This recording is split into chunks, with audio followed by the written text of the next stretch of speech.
Online food order કરો છો તો ચેતી જજો. અમદાવાદમાં ઓનલાઈન વેજ બિરયાનીના બદલે નોનવેજ બિરયાની મોકલવામાં આવી.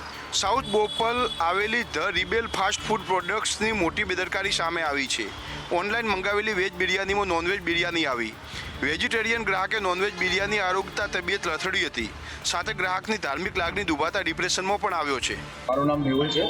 ગઈકાલે રાત્રે મેં ઓનલાઈન એપ્લિકેશન સ્વિગીમાંથી વેજ બિરયાની ઓર્ડર કરેલી હતી અને એ લોકોએ ઓર્ડરની બાદ મને આ લોકોએ નોનવેજ વસ્તુ મોકલેલી છે, નોનવેજ બિરયાની મોકલેલી છે. મેં જે મોકલેલી હતી એના કરતાં એ લોકોએ ઊંધી મોકલેલી છે અને એનો સંપર્ક પછી મેં કર્યો હતો એપ્લિકેશનવાળા સ્વિગીમાં. સ્વિગીવાળાએ પછી એવું કીધું કે અમે એક વખત એ વસ્તુની ચેક કરીશું.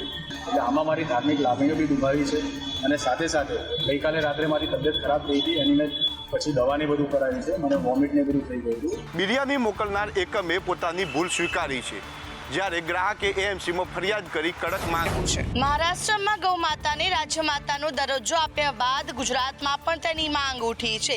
અખિલ વિશ્વ ગૌ સંવર્ધન ટ્રસ્ટ દ્વારા 182 ધારાસભ્યને પત્ર લખવામાં આવ્યો છે. ગુજરાતમાં છેલ્લા ઘણા સમયથી ગાય માતા અને રાજ્ય માતાનો દરજ્જો આપવાની માંગ કરવામાં આવી રહી છે. ત્યારે અખિલ વિશ્વ ગૌ સંવર્ધન ટ્રસ્ટે 182 ધારાસભ્યને રજૂઆત કરી છે કે મહારાષ્ટ્રની જેમ ગુજરાતમાં પણ ગાયને રાજ્ય માતાનો દરજ્જો આપવામાં આવે. ગૌ માતાને રાષ્ટ્રમાતાનો દરજ્જો આપવામાં આવે અને વહેલામાં વહેલી તકે આ નિર્ણય લેવામાં આવે. અમારા સાધુ સંતોની વિનંતી છે કે વહેલામાં વહેલી તકે ગુજરાતથી માંડી અને રાષ્ટ્ર લેવલની અંદર આપણી ગૌ માતા રાષ્ટ્રમાતા જાહેર થઈ જાય. પૈસાના અભાવે ગૌશાળાની અંદર ગાયોના મોત થઈ રહ્યા છે. ભૂખના મારે ગાયો મરી રહી છે. તો હવે ગાયને રાજ્ય માતાનો જો દરજ્જો મળે તો સરકાર દ્વારા સબસિડી આપવામાં આવે અને જેનાથી ગૌવંશને ફાયદો થાય. વનરાજ હાઈવે ઉપર આવતા જ વાહનોના પૈડા થંભી ગયા. જી હા, જાફરાબાદના દુધાળા બ્રિજનો આ સાવજની એન્ટ્રીનો અદ્ભુત વિડીયો વાયરલ થયો છે. અમરેલી જિલ્લામાં વન્યજીવોની અવરજવર વધતી જાય છે. તાજેતરમાં વહેલી સવારે ભાવનગર સોમનાથ નેશનલ હાઈવે ઉપર